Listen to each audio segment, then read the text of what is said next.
欢迎电视机前的观众朋友走进天津卫视的大型情感节目《爱情保卫战》，来看看今天我们请到的几位情感导师是谁？他们是情感导师于博宏老师，欢迎；情感导师于继静老师，欢迎；情感导师周小鹏老师，欢迎；情感导师陆琪老师，欢迎。来了解一下这对的基本情况，请看。咱俩在一起1年多了，我觉得你的心里根本就没有我，你永远把工作放在第一位，一点也不在乎我的感受。你真的很任性，我已经很忙了，你为什么还是要一而再再而三的给我添乱呢？你都这么大人了，还跟你爸爸的小宝贝儿一样，什么都得和爸爸汇报。咱俩的感情里总感觉有他在插手，真的让我很累，我也不知道还能和你坚持多久了。有请这对情侣，有请。小朱26岁，来自天津互联网；小张22岁，来自天津学生。有请两位，有请。欢迎两位哈，是朋友介绍的对吧？对。然后在一起1年多了。对。啊，当时谁追的谁呀？我追的他。追了多久啊？追了有半年多吧。哦，追了半年多。哎呀，这个男生还挺难追的，怎么忍心让一个姑娘追了你半年多呢？他没毕业，我还在工作，那本身工作特别忙，时间就比较少。所以拖的比较长啊。喜欢吗？挺喜欢的。好，今天来干嘛呀？就是他在恋爱里面一点都不重视我，我觉得在他眼里，他的工作和朋友比我要重要的多。这个不重视是从哪些方面体现出来的呢？就是白天在外面的时候吧，他就经常挂我电话，给出的理由就永远都是啊，我在忙工作，我在忙工作。可是我有特别着急的事情联系他的时候，就也联系不上。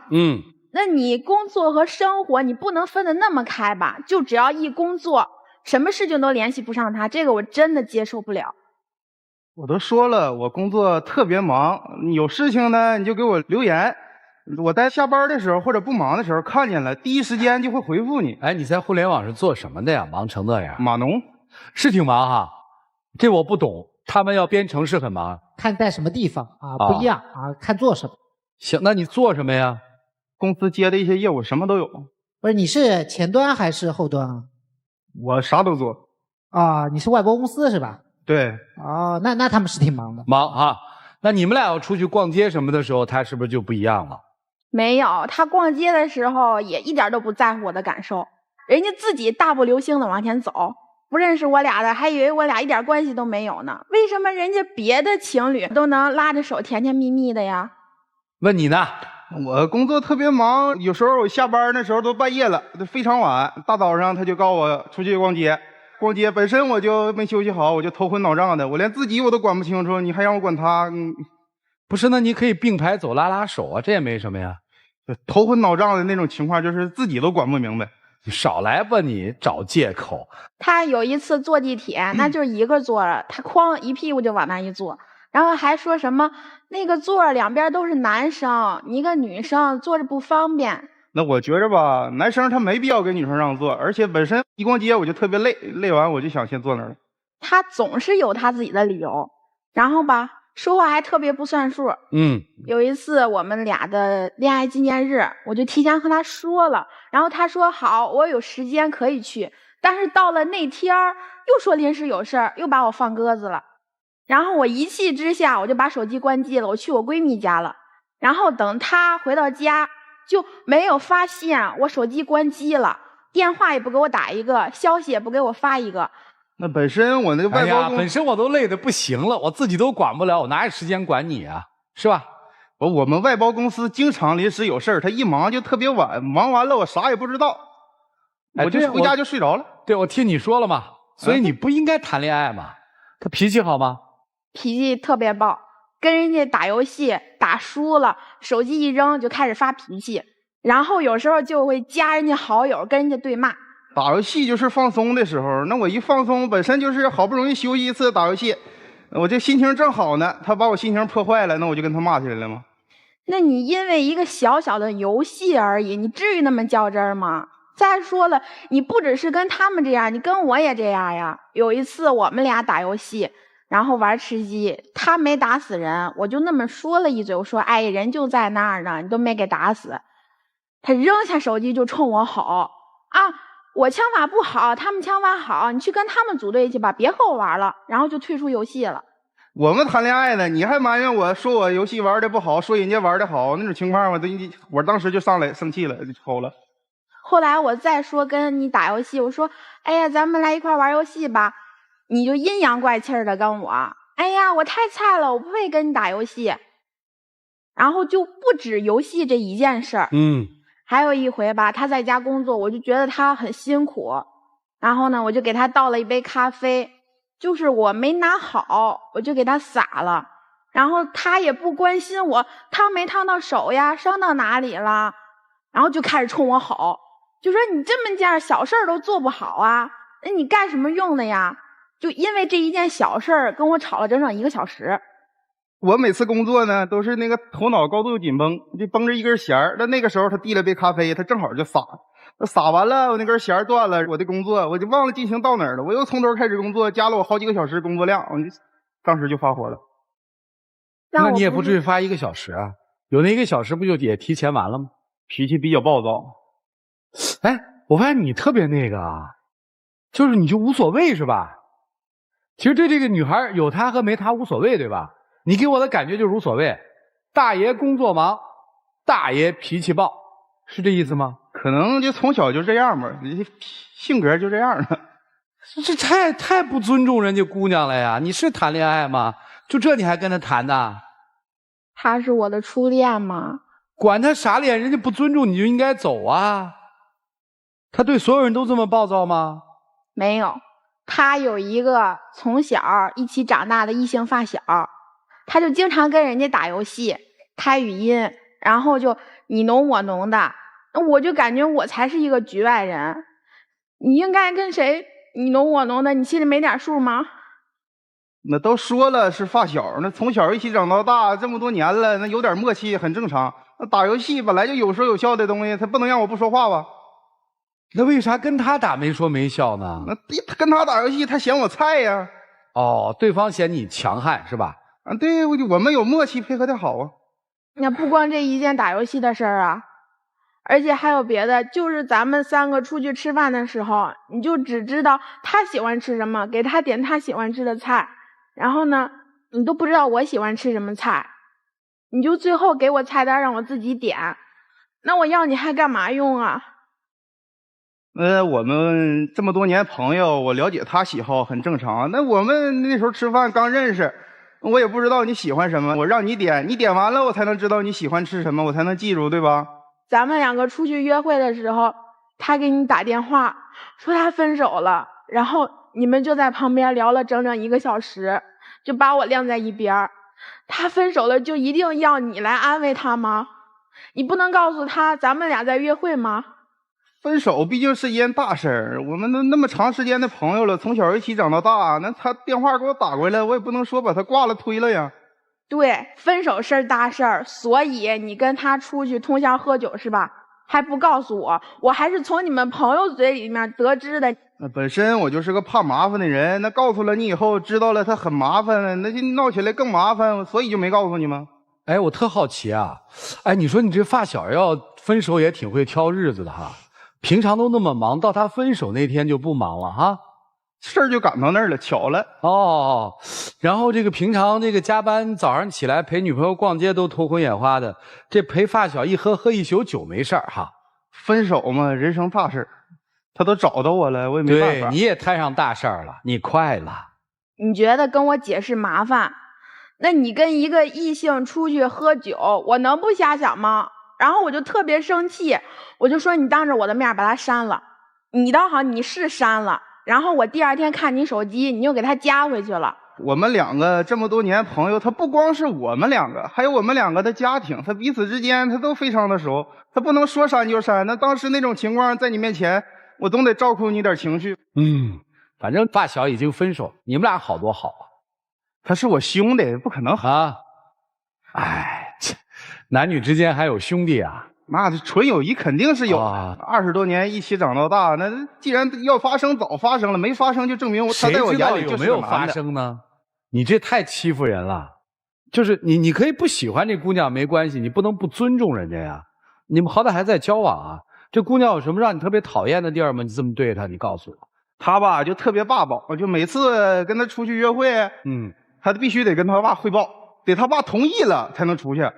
谁家儿女出去不告诉父母一声啊？让父母别担心啊！我这不是孝顺的表现吗？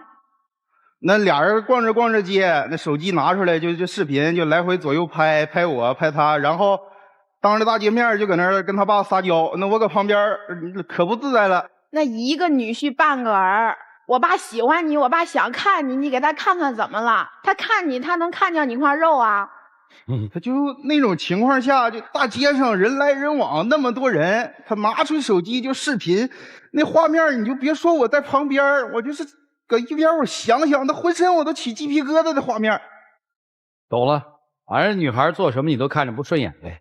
行，他爹参与到你们的情感当中了，按你的说法是吧？对，我们稍微一吵架有点不对，他就打电话给他爸，然后他爸打电话就打给我，就是各种训我，说我不是，说我什么都不好，这那的。那你如果我打电话给你，发消息给你，你给我接的话，那我还至于让我爸去跟你沟通交流吗？那你既然不接电话不回消息，那我就觉得这件事情告诉我爸，然后我爸来解决更好呀。那关键是他爸还没事就是找我直接出去唠完了就是又说多多包容他姑娘，对他姑娘好点儿，整得我一天可害怕了。那你如果真的对我好了，他能这么不放心的3天2头邀你出去谈谈吗？你爸还经常约谈他。谈啥？就是说你不要老不回消息呀，然后包容一些他的小脾气呀。我的妈呀，谈的是够累，去吗？那你他爸说话必须得去吧？爹摄入的够深呐。还行吧，那父亲都是为自己的儿女好啊。他还3天2头让我去他家吃饭，这还没结婚呢，这结婚还不得让我住他家呀？我特别恐惧我。理解。那咱们谈恋爱的时候，最后不都得见家长吗？再说我爸喜欢你呀，就想让你上家里来吃饭呀。哪次你上家里来，不是好酒好菜的给你？再说了，那家里的菜不比外面你经常点的外卖有营养啊。那你父亲就是每天给你规定晚上10点必须回家，然后基本上每天都是你爸去接你，你都22了，你像个小孩似的。哎，我很奇怪，为什么不是你送，反而是他爸接呢？那不让送啊，他爸必须得接回去。哈哈。那我一个小姑娘，我不晚上10点前回去，我干嘛呀？那我爸不放心我吗？他闲着也没事儿，不就来接我吗？再说我爸接我，不省得你把我送回家了吗？那主持人你就看他说话永远都这样，3句我爸说我爸说我爸说，那不光听着烦，那也怕呀。这是男生现在找到的一个女生的问题是吧？除了这个问题，还有什么让你觉得不开心、不顺眼？这姑娘不合适的？就这种事还是跟他爸有那么一点关系。他爸让他2战考研，在我的眼里，他每天复习他就是不到1个小时，我感觉他那种状态就是逃避面临社会，逃避面临现实。那我爸说的就对呀，考研确实能够增加以后一个人的竞争能力呀。再说我今年没考上研，那我再努力1年，不就能考上了吗？再说谁说我没努力呀？你就永远在否定我的努力，永远在否定我的付出。那考驾驶证这件事简单不？也是考了2年了，你还是没过。你也知道我考驾驶证考2年，你知道我考2年，你也没陪我背题，没陪我练车呀。那考驾驶证我也考过，它不是一个很难的事情，它2个人去它也没有多大的作用。那你自己一个人去努力，它就考下来了呀，它呀。你没看到我努力吗？哎，你对你们俩之间的关系到底怎么想呢？就是我觉着我们俩之间关系，就通过刚才那样事儿，他永远都觉得他做了什么，他努力了什么，其实感觉他什么都没做了，就像个小孩一样，永远长不大的状态。我看不着我们2个未来。那你就跟他分手呗。那不觉着也没什么太大的事儿，在我眼里，这些都不算什么太大的事情。你看他烦吗？说实话，有一点烦他爸，主要是。那没办法，你要娶了他爹你也得见啊。那见是见，那也不能一直在嘴里吧。行，明白了。接受和他分手吗？有点不接受。所以现在其实这个感情你心里很清楚，你们到了哪一步了，对吧？对。人家想走嘛，我说的对吗？他可能吧。现在就是你想强留嘛？你跟你爸商量过吗？什么时候嫁给他呀？我爸就觉得我们俩挺合适的，然后呢，和他说了这个结婚的事儿吧，他也没有太大的想法，然后这件事情就不了了之了。那你觉得你们到了能结婚那个程度了吗？我爸之前说对他挺满意的，但是他现在不太愿意，而且我们之间也出了一点小问题，所以我觉得可能还不是那么的到时机吧。行，如果他今天跟你说分手，你怎么办？我觉得看看我爸怎么说。我的天哪，不是，得嘞，这个情绪上面确实有大的这个波动啊。我现在可以倒回头去想，为什么男生在前面表现的那么冷漠，甚至有点无赖？可是你还是可以说呀，你不喜欢你告诉他呀，你别拖着呀，耽误两个人的时间。我这种性格吧，有点直，这个做我们这行的都有一点。别拿这个说事儿，是不是还是不爱他了？我觉着我们的问题不算太大问题，能试试就尽量就试试啊。是啥呀？毕竟他现在，所以你这种人是最遭人恨的呀，让人恨得牙根发痒啊！来吧，老师们，看看应该怎么帮助他们，让我们一起进入丘比特问卷。女生真的没有看到你们这一段恋情的危机和即将到来的分手吗？您刚才说男生虚情假意，其实他是原形毕露。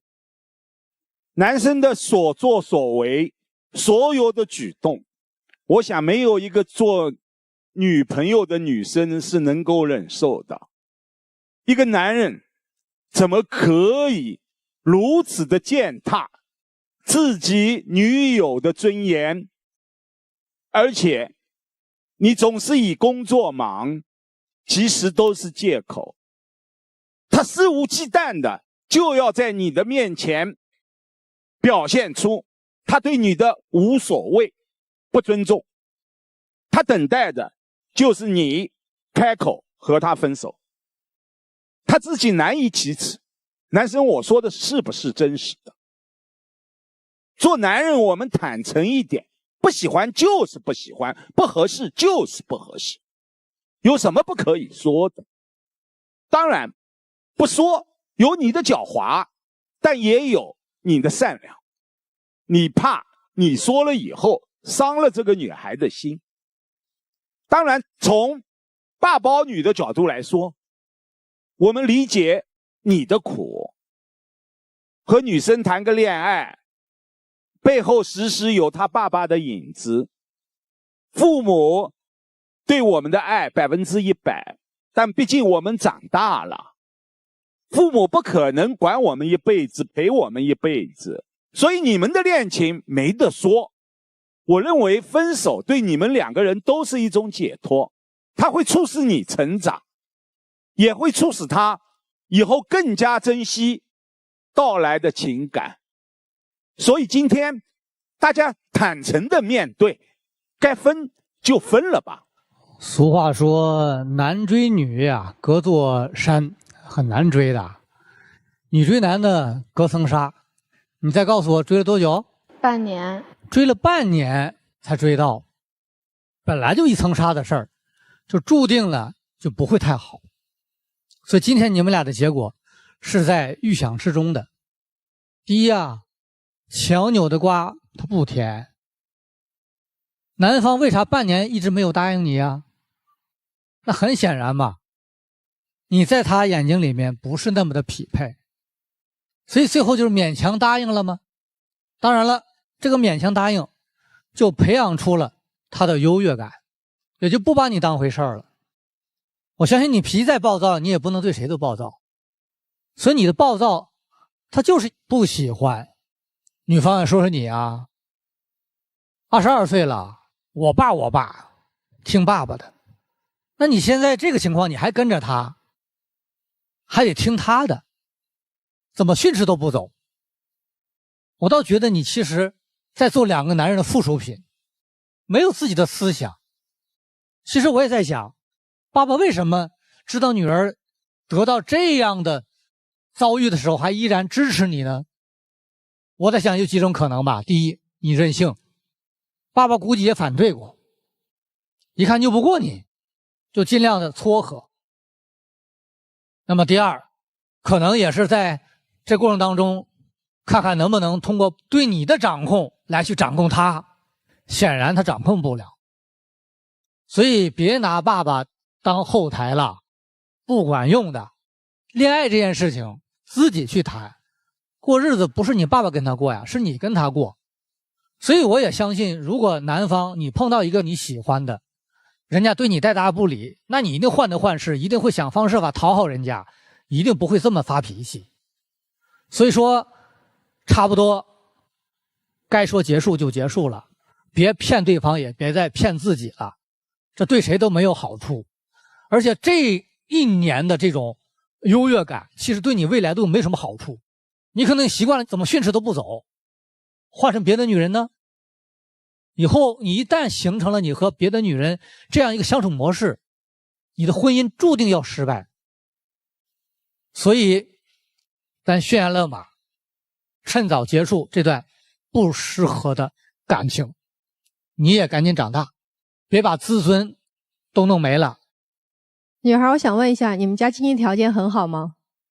还好，一般。比他们家好很多吗？有一点。那好，我就告诉你，你永远没有办法得到你想要的男人的心，因为你不独立，你依赖你的父亲。我先说第一点，你说我爸爸说我应该考研，没问题，你做到了吗？你花了半年时间来谈恋爱，来追他，你没有花半年时间去认真背研啊，所以你没考上。你在考研这件事情上面，你没有认真，没有努力，你不为自己负责任。第二个，关于学车，你学好了吗？他陪不陪你，你想学车都是你的事情。你的借口倒挺好的，因为他不陪我，所以我没有考过，跟他没关系。第三个，关于谈恋爱，你会谈恋爱吗？我不管是否是初恋，你有尊重过自己，有尊重过你男朋友吗？你没有。你跟他感情出了问题，你叫你爸来跟你在这儿教育他。你没谈好恋爱，让我去说，我能把他说动啊？我跟他非亲非故，没有任何血缘关系，我的资格都没有。他只是一个现在跟我女儿谈恋爱还谈得不好的人，我凭什么找他谈话？我找他谈话让他对我女儿好，我不是老脸丢尽了吗？所以作为女儿你不够格，作为女朋友你不够格，作为对自己要不要负责任的成年人你依然不负责任。所以我觉得第一件事情，退回去别谈恋爱，先把你的研好好的考过。我再说一个特别我不想说但是我必须要说的话，你一定是知道自己的外貌不是那么好，但我也同时想告诉给你，谈恋爱上面跟外貌没有关系，跟家庭的财产没有关系，真的谈恋爱是靠这颗心能不能真正的关心别人。我见过烧伤毁容依然得到幸福婚姻的女人，我同样见过美貌如花婚姻不幸福。所以我说了，外貌跟爱情没关系，但是跟一个女人的自信有关系。你一点都不自信，一点都不独立，所以你不配拥有你想要的爱情。同样对男生来讲也是一样的，不爱就不爱啊。你尊重他吗？你尊重你自己选择的人吗？我不管他追你半年还是追你10年，答应是你自己答应的，这叫你自己的承诺。我答应了一个女人的追求，不管出于什么原因，你做了你人生的一个选择，你尊重你的选择了吗？你依然没有尊重啊。我选择了一个女人，我就对她吆五喝六的，我就骂她，我就说她，有意义吗？我干嘛要去折磨我自己，同时折磨她呢？所以二位啊，你们都不尊重对方，同时也不尊重自己，这个爱情没有任何意思。如果你们对爱情还有一点敬畏的话，尊重自己真正的选择。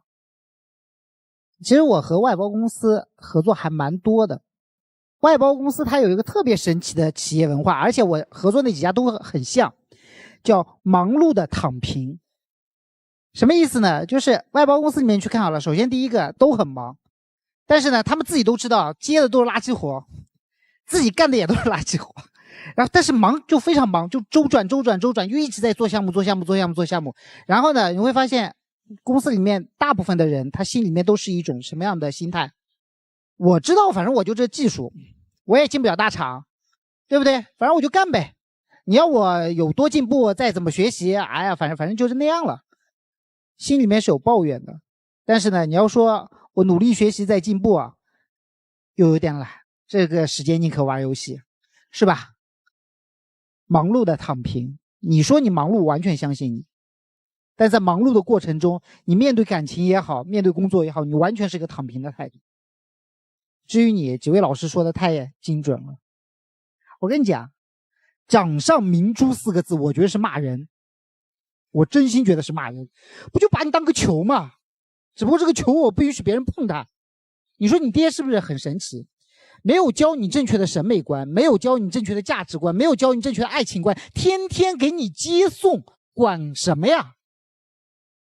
他其他什么事情，怎么挑人，怎么选人，什么人是好的，世界上好男人应该怎么样的，一个积极向上的男人应该怎么样的，所有的对于雄性生物的审美都没教你，就管着接送，这是爱吗？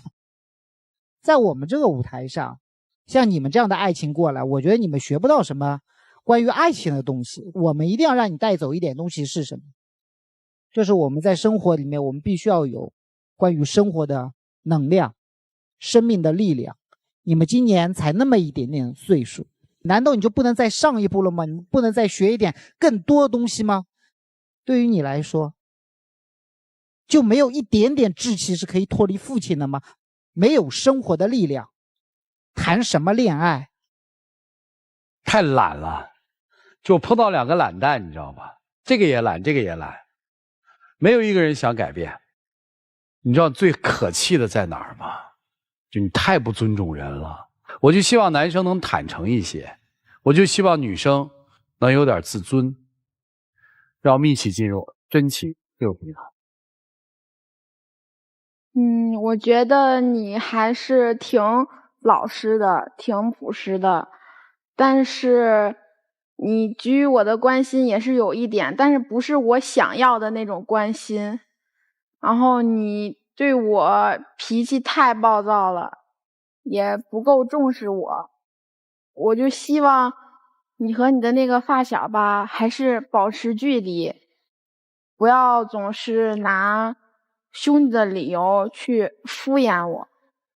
觉得吧，现在的你很多事情都天真的思想化。我觉得未来的你呢，接触这个社会一定会变得更好。但是我们现在的关系，我觉着我还需要再考虑考虑。唉，那你喜不喜欢他吧？不太喜欢啊？不喜欢了。那刚才为什么不说呢？谢谢2位，请回，请回。电视机前的观众朋友，欢迎大家登录优酷视频、腾讯视频、搜狐视频，搜索节目的完整内容。预测一下吧。这一段恋情的分手，对男生来说是一种解脱，对女生来说是一种成长。女出男不出，女生可能还要挣扎一下，所以说女出男不出。女生没有征求爸爸的意见，所以2个都不出。双不出吧。好，我们看看他们自己的选择，请开门。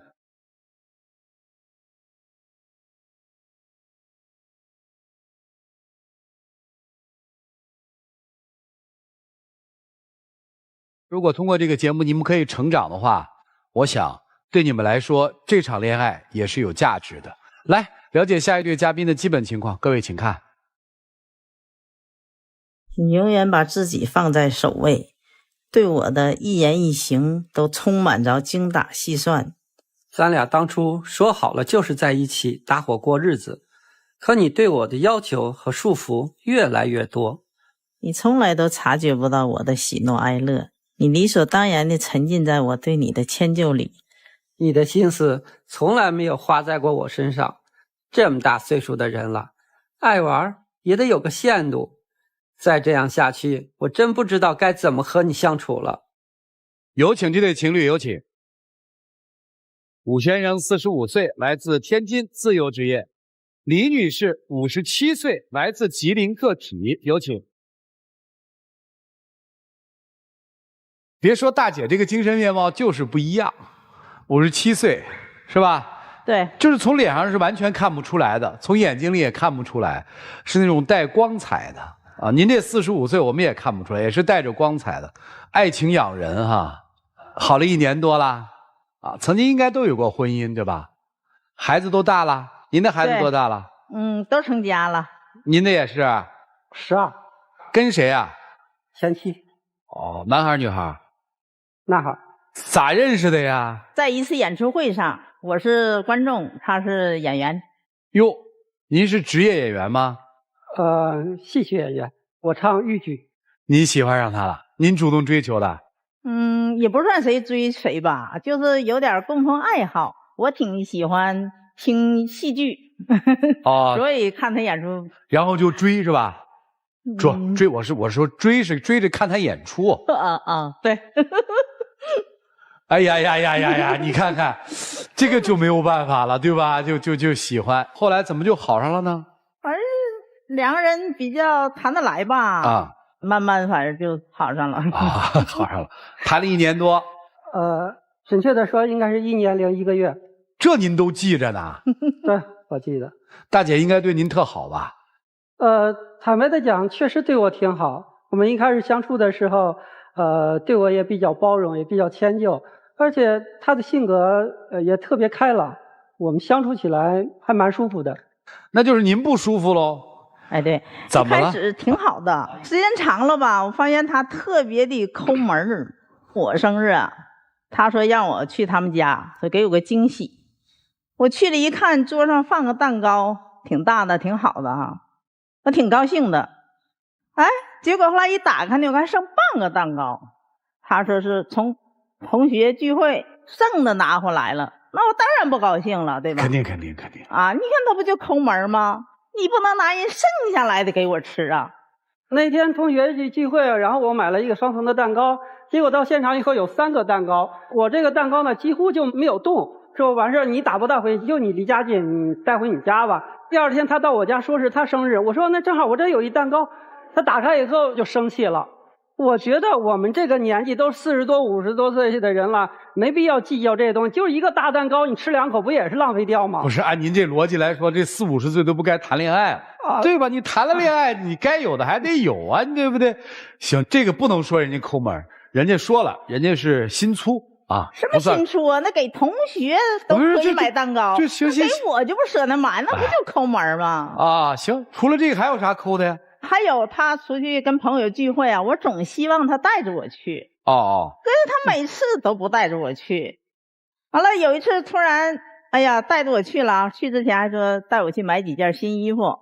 结果到了商场该付款的时候了，我一看他人没了，他怕付款呢，他就躲了。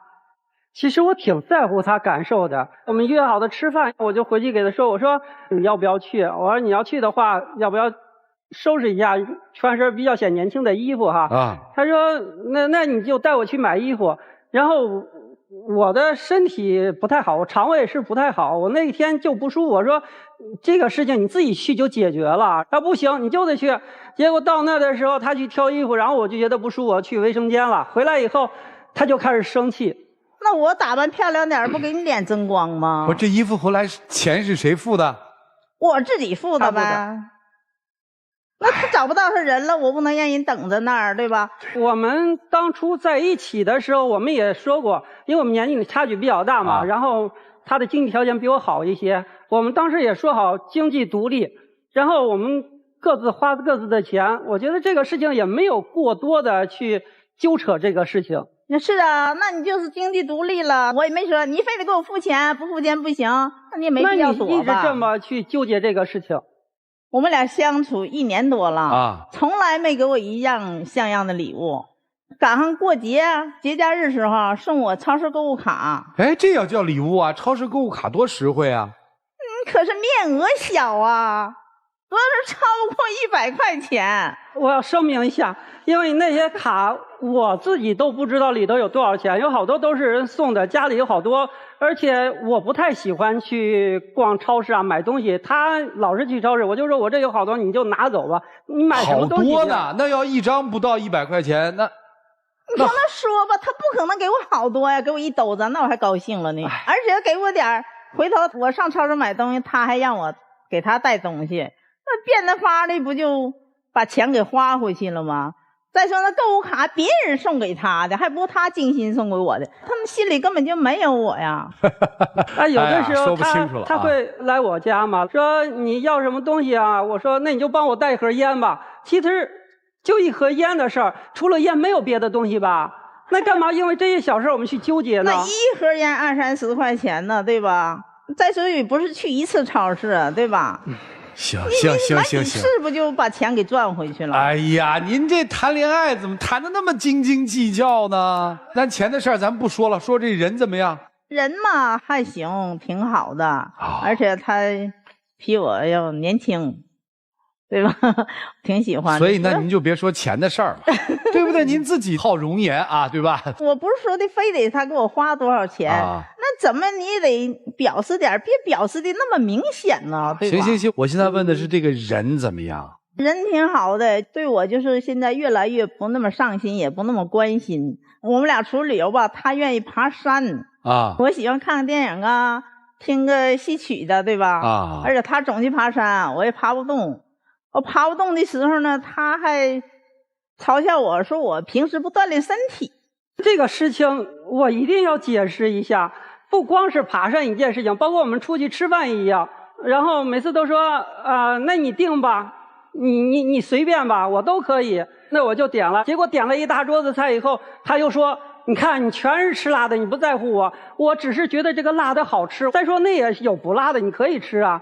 现在出去爬山也一样。那你咋就不去那个不辣的饭店呢？哎呀，那你说呀，你说了我肯定去，好不好？你也不吭声，总是让我猜。跟爬山也一样，我说你想去哪玩，你定吧，你随便吧，怎么样都可以。山下也有电影院呢，你非得上山上去干什么呢？那你可以选择去山下，你也不吭声，那我就说咱们这就往山上走吧。什么事儿都得去我跟你较真儿，你心里就不会想想我的感受吗？你总是这样，什么事情他不说让人去猜，我怎么猜得到？就这点小事他回来就生气，真的有的时候没必要。回到旅店之后，他还拿那个除螨仪，这凉那凉的，这吸那吸的。人家旅店人家也搞卫生，人家也消毒，还用你那么费劲去量去吗？出去玩出了一身汗，回到酒店我心疼你，我说你先去洗漱吧，对吧？我来打扫卫生。那酒店人来人往的，你自己拿点除螨仪，然后吸一吸，你躺在上面心里也舒服，然后身体也会舒服。哎，说洗漱我更来气了，他这人呢有洁癖，你知道吗？人宾馆那个漱口杯子啊，他得拿开水烫一下。完了他说是啥呢？人多谁都用哈，这个其实也行，我也能理解。那你烫就烫呗，光把他自己烫了，不捎带脚把我的也烫。人这人你说是不是太自私了？我觉得这是一个生活习惯的问题。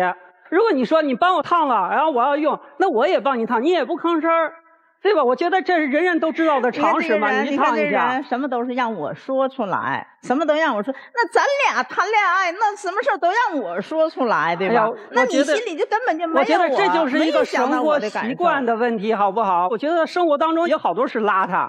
哦，他邋遢是吗？我是有的时候会有这种感觉。哦，你怎么会有这感觉呢？因为他说他有点不舒服，我就给他熬了一点粥给他送过去了。结果一进门，哎呦，地上到处那种快递盒子啊，什么垃圾到处都是，那个桌子上都有灰尘了。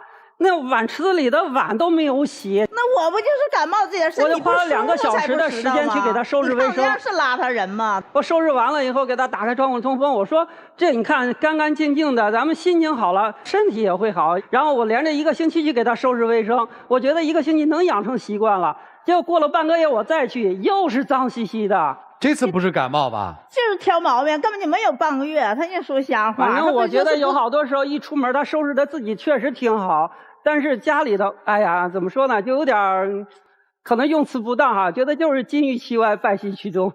你那以前你咋不说我邋遢呢？你就是现在对我不关心。哎呀，你总是自以为是，生活当中这种事儿太多了。你比如，可能我们年纪差距比较大，他没什么事儿了，但是我还要工作啊，对吧？然后尤其我公子开会的时候给我发语音，我告诉他，我说我现在在工作，我不方便听语音，发文字行吗？不行，就一直发语音，一条一条又一条呀，对吧？打字慢呢。你真有事情，咱们就说事情。你说一些，哎呀，你喝水了没有？我在喝水，我在看电视，我看哪个演怎么样，好无聊的事儿。关心你呀，问你身体好吗？你要真的关心我，我麻烦有的时候稍微考虑一点我的感受，好不好？哎呀，您这恋爱谈的可真累呀。那您平常有什么爱好没有啊？别天天老盯着他呀。他老爱跳广场舞了。哦，您陪他跳。我说实话，我没有那么多的时间，工作性质有的时候越到晚上我可能会忙一些。然后他跳广场舞，确实我挺支持的。我说锻炼身体确实挺好。结果他不是跳广场舞，跟那老头跳交谊舞。你要真跳得好也算了，跳得跟螃蟹爬街似的。我觉得交谊舞比广场舞有艺术，就是跟老头搂搂抱抱。我怎么不懂艺术啊？我就干艺术的，我怎么不懂艺术啊？那你是跳舞吗？你干艺术，他就跟那些老头搂搂抱抱，眉来眼去的。跳舞不就这样吗？干嘛也眉来眼去了？你不跟我眉来眼去还不行，跟别人眉来眼去。不，您这话说的，那您跟他分了手，您可以跟别人眉来眼去。我就气他，因为他总也不关心我，对吧？哦，那就是您承认您跳广场舞的时候确实跟人眉来眼去。没有。他时间长了，这个人吧，看着性格挺开朗。当时我们在一起，我也挺看重这一点的，我觉得挺好。但是实际上他有的太开朗了，就特别喜欢让人夸，你知道吧？别人一夸就觉得，呀，你看你长得也好啊，气质也好之类，然后就找不到北了。那些老头就可着这些去夸他。作为女性，别管年龄大小，时间长了都喜欢让人夸嘛。别说女性，男性也得需要人夸呀。还一起出去吃饭、唱歌，他也去，然后还拍照片、拍抖音什么的，回来还得让我看，说你看我们开的多好。然后我要是不看还不行，不看还生气。你说有这样的吗？那肯定了，你现在已经对我都不那么上心了，我可不得让你看这些吗？最可恨的是，他非要让我看，有一老头给他发的，说你看你那么知性，然后长得又漂亮，条件也好，干嘛找一那么小的男朋友啊？一看就不靠谱，你赶紧给他分了吧。你说我看了什么感觉？那人家面上看那可不呗，我就比你大这么多，人家说那很正常啊。但是人家也看出来了，你对我也不那么关心。再说人家说是人家事儿，我又没说呀，对吧？哎呀，你们上街的时候是牵着手啊，还是挽着呀？一般挽着的多。上一次他去配老花镜的时候，那个配镜的那个小哥就说：“啊，你看你多孝顺，还陪着你妈来配眼镜。”他也不跟人解释我们俩的关系。哦。我觉得没必要向一陌生人去解释这件事。我觉得人你们就是还是嫌我年龄大了吗？拿不出手了，对吧？不敢跟人说。我觉得咱们两个事情，咱们两个知道就好了，没必要见一个陌生人就给人解释这些东西。那你陌生人不说，那熟人你也没跟人解释啊。人家给他介绍对象，他还说还介绍对象啊？就是啊，因为我们在一起才1年多嘛，我也不可能见人就说啊，我有女朋友了，这有女朋友人，我也不可能这样，有神经病，对不对？不常见的朋友有好像就开玩笑说，哎，听说你还单着呢，我给你介绍女朋友吧。我觉得这就是一个简单的一个社交场面，应付过去就行了。你见了吗？没有，我一次都没有去见。那你有的时候回来还给他说了，你嘴说出来，心里肯定就有那个想法啊。没有，一次都没有去见过。完了回来，人家给介绍对象，还回来跟我显摆，那不就显摆他这人？显摆啥呀？显摆人给介绍对象，哎呀，我怎么好呢？又年轻又帅气，不是我一个人喜欢他，外面还有人喜欢他呢。不是，我觉得这个事情，尤其我们年龄差不大，我们生在一起需要互相坦诚，好不好？这些事情，如果你从外面知道了，你会怎么想？会更生气，好不好？人给我说了，我肯定我不会瞒着你。但是我从来没有去见过，对吧？见不见我也没看着。回头他还跟人家说啥呢？说的我就随便找个女人凑合过日子。你看，把我当成一个随便的女人凑合过日子。他总是这么自以为是，我觉得没必要这么累。而且自以为是有好多时候是我挺介意的，或者有的时候我都接受不了。本来我工作就忙，对吧？然后我说周末了，我正好有时间，我说咱们俩一块出去玩吧，对吧？或者看电影也好，去公园也好，都可以啊。然后他说好啊，我就开车过去以后，他非要带他孙子一起去。然后我还得当司机，还得哄小孩儿，你说哪有这样的？最近呢，几乎每次都是这个样子。带着孙子不很正常吗？对吧？咱俩单独处多单调啊！我只是想谈个恋爱，周六日我不想哄孩子，不上学了，对吧？带着一块玩玩。孙子多大呀？12岁。那管他叫啥呀？挺尴尬的。叫啥呀？那正常的不得叫姥爷吧，对吧？那现在孙子管他叫啥呀？孩子叫我叔叔。叫叔，那你不就差着辈吗？所以我就感觉特别尴尬，所以我就不想说我们两个自己出去就好了，没必要带孩子。你怎么想的呀？有时候外孙子不上学嘛，对吧？就带他出去玩玩一块儿也无所谓了，都这个年龄了，对吧？那带个孩子出去玩，不是你这样，孙子12岁的孙子怎么想啊？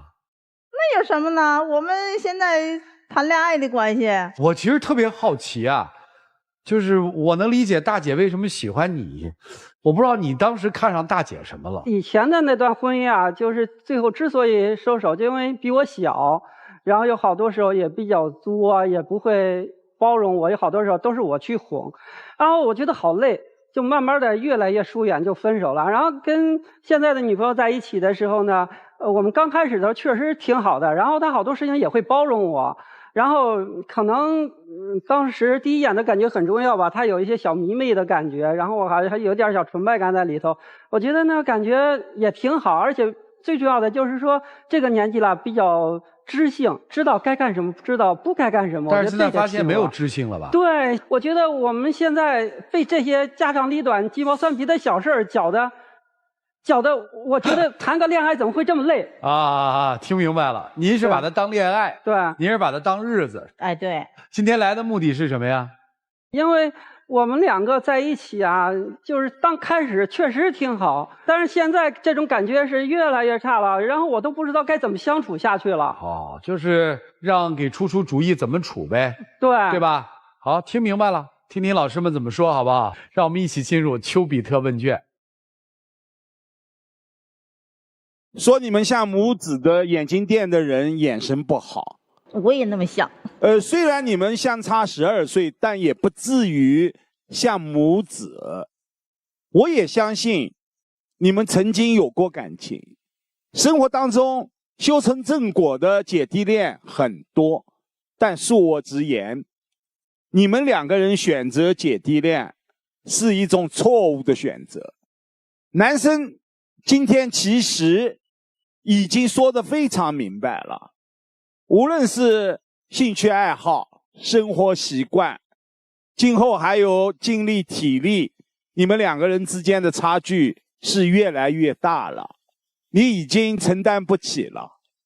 你刚才口口声声用一个词很累，如果一旦感情当事人已经感觉到累、挤、厌、倦、烦的时候，那就是分手时刻了。两个人其实没有什么，当时由于有共同的兴趣，你对他的崇拜，你又把他当成粉丝，两个人感觉还比较投缘，说得来，在一起了。但是通过1年01个月的努力和磨合，事实证明你们是不合适的。那么不合适，我们就正视。你今天来，我知道还有一个目的，借我们的口来达到分手的目的。如果你有这样的愿望，我们愿意成全你。分手是一条退路，该退了，好不好？男方出门旅游要带上除螨仪，其实你对生活是有要求的，你怎么叫粗心呢？所以你一上来对于那个蛋糕的解释呀，对很多事情的不以为然的粗心，从后面的那个行为来看是不符合实际的。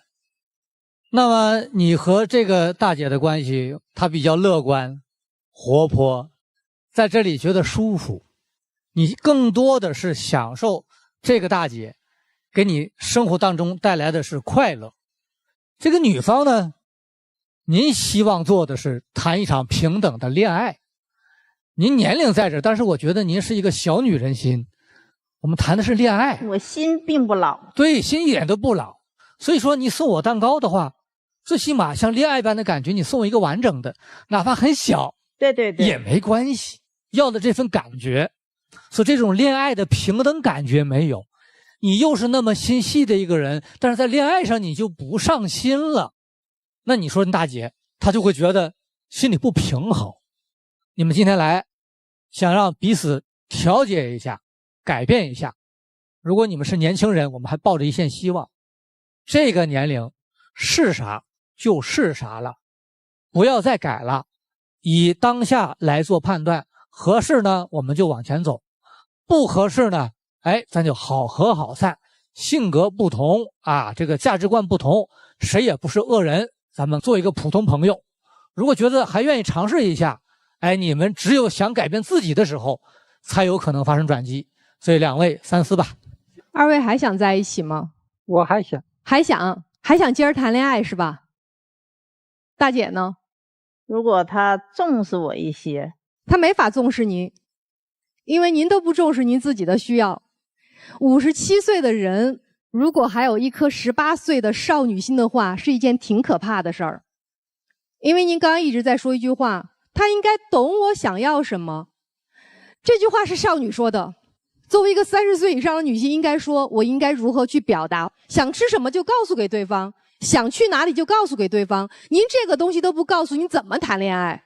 所以我觉得您在揣着想谈恋爱的心，做着过日子的事儿，这事儿吧就越弄越乱了。我跟您说几点。第一个，关于吃饭的问题，你俩吃不到一起。中国有大部分夫妻是吃不到一起的，南北结合的夫妻太多了，我身边好多南北结合的。四川的跟北方的，一个喜欢吃面条，一个喜欢吃火锅。就说你自己就行了。肖老师是山西的，您是四川的。很多夫妻吃不到一起，但是他们为什么能过到一起？因为他们善于表达。没有人会说随便，随便就是对你自己要求的不尊重。所以大姐，如果您真想好好的再一次重新谈恋爱，第一个，先把你的要求提明确。第二件事情，您如果真想跟他谈恋爱的话，您先学会如何跟他去约会，而不是带着您的孙子。要带孙子，您自个儿踏踏实实去带；要谈恋爱，您跟他单独去谈。第三件事情，学会享受。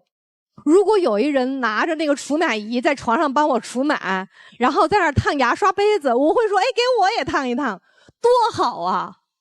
您在那儿有什么可计较的呢？学会享受，才是真正能把恋爱谈下去。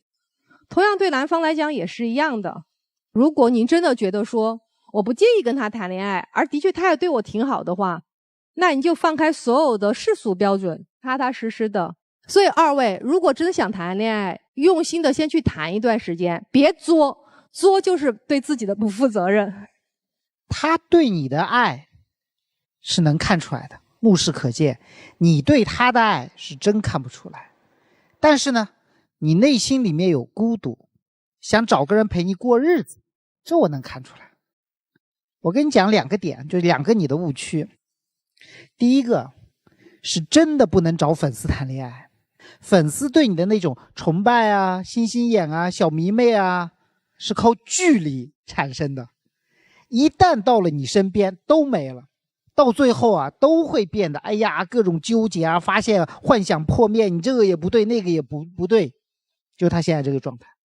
第二个，作不作跟年龄真没关系，你的审美没有丝毫变化，你挑的这位估计和你前妻差不多，俩人从心理年龄到性格啊各方面我估计差不多，这就是你的审美。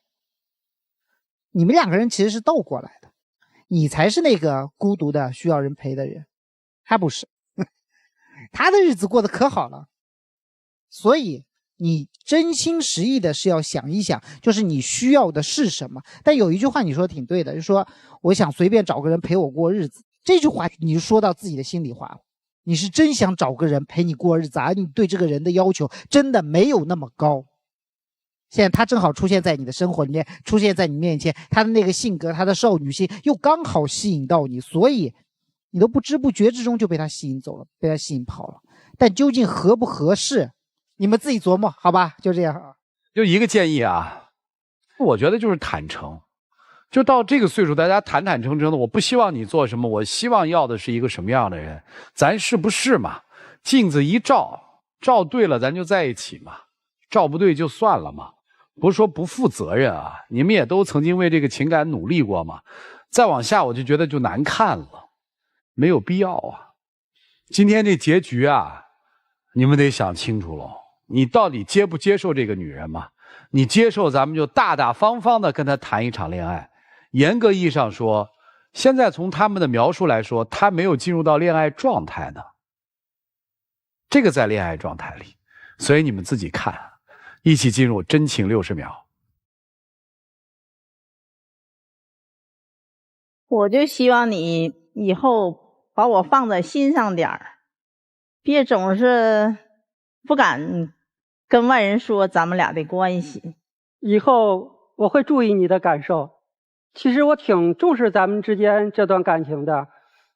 我也想请你以后在咱们相处当中有什么事情你可以直接告诉我，不要让我猜。我也希望咱们两个有多一些两个人独处的时间，我们不要再带彼此的家人一块出来，好不好？我们如果还像一开始那样相处的话，我觉得我们会非常好。我觉得咱俩反正我的毛病也改一改，你也注重一点。好，就是谈一场恋爱，对吧？听明白了吗？别那么早往日子里走，就是谈一场恋爱，能接受您就出来。谢谢两位，请回。电视机前的观众朋友，我们节目组的唯一官方报名热线是0223606301，有情感困惑的观众朋友可以来电，不收取任何的费用，小心被骗。这个结局可难猜了，虽然很有可能两个人会双出，但我依然认为再强行往前走也修不成正果。看他们真情60秒，感觉应该都能出来。双出吧，试一下吧，谈一场吧。万一呢？女出男不出。咱们看看他们自己的选择是怎样的，请开门。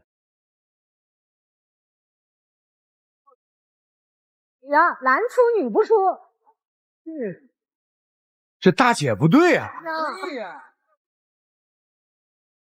所以看见没有，人家是要结局的，那是要奔赴婚姻的，所以她的所有的举动都是对一个丈夫的要求，不是对一个男朋友的要求。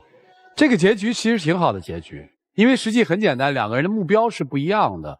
你的目标是先享受眼下，能不能成再说了。大姐要的就是咱这样，咱就得有结果。有什么话跟大姐说吗？我现在脑袋里面一片空白。人生总要留点遗憾嘛，留个遗憾也挺好的。曾经彼此深深的喜欢过，我觉得挺好。谢谢您啊，来，请回。